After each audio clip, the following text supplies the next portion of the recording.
Hello guys, welcome to Talkies Today channel. Hello guys welcome back to Talkies Today channel.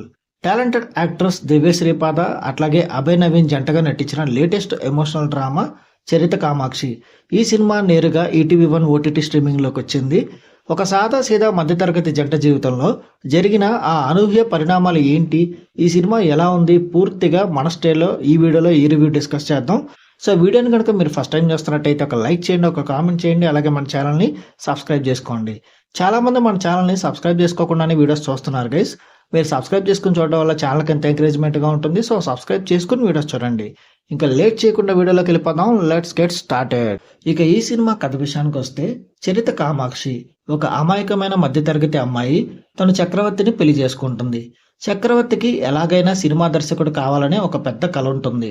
వీరిద్దరి సంసారం చాలా సంతోషంగా సాగుతున్న సమయంలోనే ఒక ఊహించని మలుపు వీరి జీవితాలని తలకిందులు చేస్తుంది.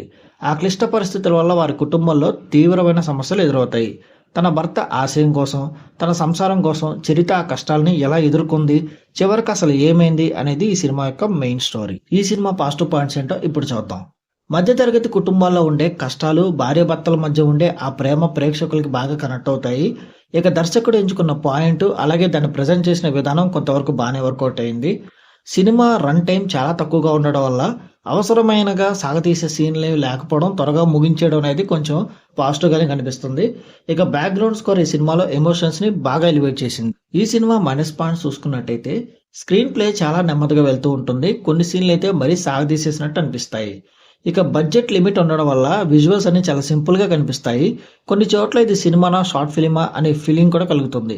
ఇక క్లైమాక్స్ అయితే ఇంకొంచెం బలంగా ఉంటే బాగుండేదన్న ఫీలింగ్ అయితే వచ్చింది. ముగింపు చాలా సింపుల్గా ముగించేశారు అన్న ఫీలింగ్ అయితే కలిగింది.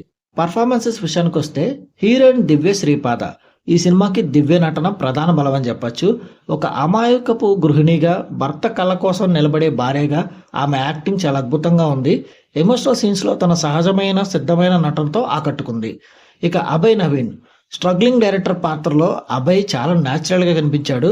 మధ్యతరగతి యువకుడు ఆశయాల్ని, బాధల్ని తన నటనతో చాలా బాగా పండించాడు. ఇక మిగిలిన నటీనటులు కూడా వాళ్ళ పాత్రల పరిధి మేరకు వాళ్ళు న్యాయం చేశారు. ఇక ఈ సినిమా టెక్నికల్ డిపార్ట్మెంట్ చూసుకున్నట్టయితే, ఈ సినిమాకి అందించిన సినిమాటోగ్రఫీ బాగుంది. ఎడిటింగ్ ఇంకొంచెం షార్ప్గా ఉండుంటే బాగుంటుందన్న ఫీలింగ్ అయితే వచ్చింది. ప్రొడక్షన్ వాల్యూస్ జస్ట్ ఓకేగా ఉన్నాయి. ఇక డైరెక్టర్ విషయానికి వస్తే, ఆయన ఒక సున్నితమైన పాయింట్ని ఎమోషనల్గా చెప్పడంలో కొంతవరకు సక్సెస్ అయ్యారని చెప్పొచ్చు. ఇంకా ఓవరాల్గా చూసుకున్నట్టయితే, ఈ చరిత కామాక్షి ఒక మంచి సామాజిక మెసేజ్ ఉన్న ఎమోషనల్ డ్రామా మూవీ అని చెప్పొచ్చు. మధ్యతరగతి కుటుంబ కథలను ఇష్టపడే వారికి, ముఖ్యంగా దివ్య శ్రీపాద నటన ఇష్టపడే వాళ్ళకి ఈ సినిమా డీసెంట్ వాచ్ అనిపిస్తుంది. ఈ వీకెండ్ ఈటీవీ1లో ఒకసారి ఈ సినిమా డీసెంట్గా ట్రై చేయొచ్చు. ఈ మూవీకి మన టాకీస్ టుడే ఛానల్ ఇస్తున్న రివ్యూ రేటింగ్ 2.5/5. ఇది నా ఒపీనియన్ మాత్రమే. ఈ సినిమాని మీరు ఆల్రెడీ చూసినట్టయితే ఈ సినిమా మీకు ఎలా అనిపించింది అనేది కింద కామెంట్ సెక్షన్లో మెన్షన్ చేయండి. ఇంకెవరైనా మన ఛానల్ సబ్స్క్రైబ్ చేసుకోకపోతే ఇప్పుడే సబ్స్క్రైబ్ చేసుకోండి. వీలైతే పక్కన ఉన్న బెల్ బటన్ కూడా ప్రెస్ చేసి పెట్టుకోండి. ఇది వాళ్ళ వీడియో గైస్. మళ్ళీ ఒక మంచి వీడియోతో మీ ముందుకు వస్తాను. Thanks for watching. జై హింద్.